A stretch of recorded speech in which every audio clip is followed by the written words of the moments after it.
Alors, bonjour à toutes, bonjour à tous et bienvenue sur cette présentation sur Dany Laferrière, sur le monument à l'effigie de Dany Laferrière, un des grands chroniqueurs de l'expérience des immigrants. Tout d'abord, j'ai à mes côtés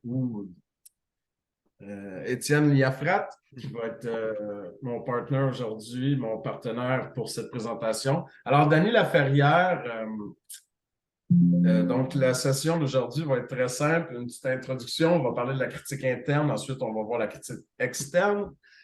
Finalement, on va avoir une réflexion didactique sur le sujet, sur la place de ce monument dans l'éducation. Une petite conclusion bien simple. Alors, pour commencer, Dany Laferrière, ben, qui est-il? Qui est-il? C'est un essayiste, un poète, un journaliste. Il est né à Port-au-Prince, en Haïti, en 1953. Il a immigré au Québec et c'est ici que sa popularité a monté, disons, en flèche avec son premier livre qui s'intitulait Comment faire l'amour à un mot que je ne dirai pas à l'écran, sans se fatiguer. C'était en 1985, si je ne me trompe pas. Alors, cette statue, elle est située à côté de la Grande Bibliothèque à Montréal. Mais sans plus tarder, je vais passer la parole à mon collègue qui va vous dire plus d'informations là-dessus. Donc, de mon côté, comme on vient toujours de le dire, je vais faire une critique tout d'abord interne de la statue. Donc, au premier degré, la statue qu'on peut voir, dans le fond, à la Grande Bibliothèque de Montréal, représente assez fidèlement Dany Laferrière directement. On peut voir l'auteur, dans le fond, qui est assis au sommet d'un escalier. Et tout autour de la statue, on peut voir qu'il y a un texte qui est gravé. Ce texte-là, en fait, c'est un extrait de son livre, de son dernier livre qui était paru au moment où est-ce que la statue, dans le fond, avait été inaugurée, c'est-à-dire L'exil vaut le voyage. Dans l'ensemble, je dirais aussi la statue elle a un style qui est quand même assez sobre. Donc, c'est pas une statue qui est très, très grande, c'est pas très majestueux, si on veut, comme statue. Il n'y a pas un grand piédestal, mais je dirais en même temps, cette statue-là ça contribue un peu à témoigner de l'homme qui était Dany Laferrière, c'est-à-dire quelqu'un qui a eu beaucoup de succès, mais qui en même temps, quelqu'un qui est assez humble malgré tout ça. Donc, ça me permet un peu de faire le pont justement avec c'est quoi le deuxième degré de cette statue-là. Donc, on peut voir Dany Laferrière qui est assis au sommet d'un escalier, au sommet des marches. Ça, on pourrait un peu le comprendre dans le fond. On pourrait le rattacher un peu à une symbolique que Dany Laferrière est au sommet de son art. Donc, il a gravi les échelons. On le sait aussi, a été intronisé à l'Académie française, en plus d'avoir un très grand succès avec tous ses livres. Et vraiment, comme j'ai toujours dit, c'est quelqu'un qui est au sommet de son art là-dedans. Donc, comme je dis, qui a gravi les échelons, qui est au sommet de la pyramide, si on veut. En même temps, ben, l'écriture qui est autour de la statue, qui est vraiment intégrée dans l'escalier directement, qui est gravée à même les marches de l'escalier, ben, en fait, l'écriture vient soutenir l'auteur, vient soutenir, si on veut, un peu cette élévation-là qu'on va avoir. Donc, vraiment, c'est ses écrits, c'est ses propos qui vont l'avoir soulevé. Et comme je disais un petit peu plus tôt, donc ce style sobre qui vient un peu rappeler le caractère humble, un peu plus modeste, si on voudrait, de Dany Laferrière.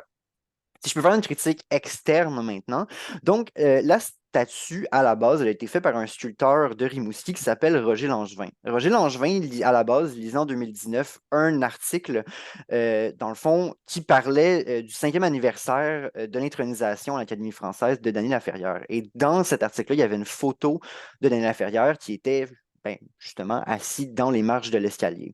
Et cette photo-là l'a accroché, l'a beaucoup impressionné et il a décidé de faire de lui-même une sculpture. Euh, Cette statue-là, elle n'a pas été commanditée, c'est vraiment de son propre gré qu'il a décidé de la faire. Euh, donc, au départ, il a contacté Dany Laferrière et Dany Laferrière, lui, il disait qu'il l'aurait probablement voulu à Petit-Goâve, qui est la région où il a grandi. En même temps, le président directeur de la Bibliothèque nationale et des archives du Québec, donc le BANQ, la voulait aussi beaucoup. Au final, les deux, dans le fond, le sculpteur a décidé de s'entendre pour la prêter à la bibliothèque et à la limite, elle pouvait être déménagée ou reproduite plus tard. Euh, Au niveau de l'emplacement, de la statue, c'est une statue qui est à proximité de la Bibliothèque des Archives nationales du Québec, mais qui est aussi à proximité du quartier des spectacles.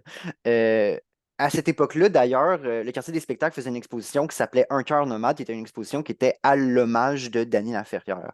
Et bref, ces deux lieux-là, donc la bibliothèque et le quartier des spectacles, c'est deux monuments au centre-ville de Montréal qui, euh, deux institutions qui ont comme mission la promotion de l'art et de la culture québécoise, mais aussi de la langue francophone.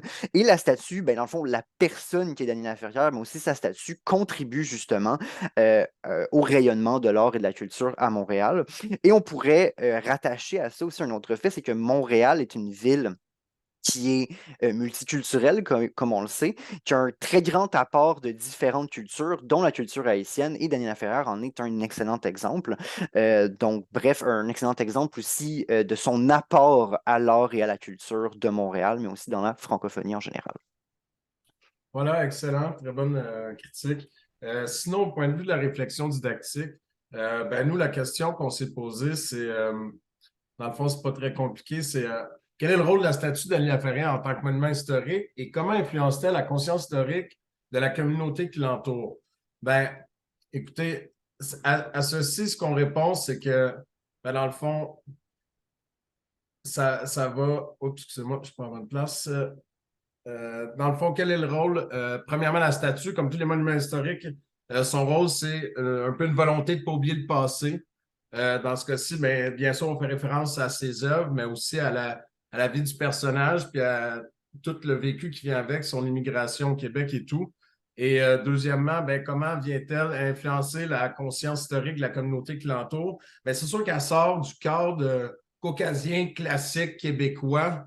Donc, je crois que nous croyons qu'il y a moyen qu'elle vienne chercher un peu plus de monde, influencer une population montréalaise qui est de plus en plus hétéroclite. Donc, ces monuments devraient l'être aussi. Donc, c'est exactement ce qu'on a avec elle. Puis sinon, bon, je vois le temps qui file, mais euh, c'est sûr que pour ce qui est de la part didactique, c'est sûr que ça peut être très approprié d'étudier ce monument-là dans une classe d'histoire, particulièrement, disons, en secondaire 4, avec des élèves qui ont, je ne le ferai pas en secondaire 1 avec des petits jeunes qui sortent du primaire, mais en histoire et citoyenneté du Canada en secondaire 4, ça serait totalement approprié. Une visite sur le terrain, on a vu que la visite sur le terrain, ça permet d'avoir une expérience plus concrète. Ça entraîne un engagement plus actif des élèves qui se sentent plus touchés, comme une connexion plus personnelle, ce qui revient aussi à dire que c'est pas un petit classique blanc. Tu sais, Maurice Richard, là, de un, le hockey, si vous connaissez les classes de secondaire, c'est pas le sport qui intéresse les jeunes de nos jours. Donc, tu sais, là, ça change de personnage. Donc, connexion personnelle, ça peut stimuler la curiosité. Après, ils ont le goût d'en savoir plus. Puis, à travers tout ça, ben, ça peut amener un apprentissage multidisciplinaire parce qu'en faisant le travail d'histoire, il y a la ville, tout ce qui l'entoure qui peut venir les chercher. Donc, il y a vraiment beaucoup de possibilités avec ça. Puis, donc voilà, j'essaie de me faire court là, parce qu'on a dépassé notre temps. Mais voilà pour notre monument qui concerne Dany Lafrenière. Est-ce que tu aurais un mot de la fin à dire, Étienne? C'est tout, ça résume bien.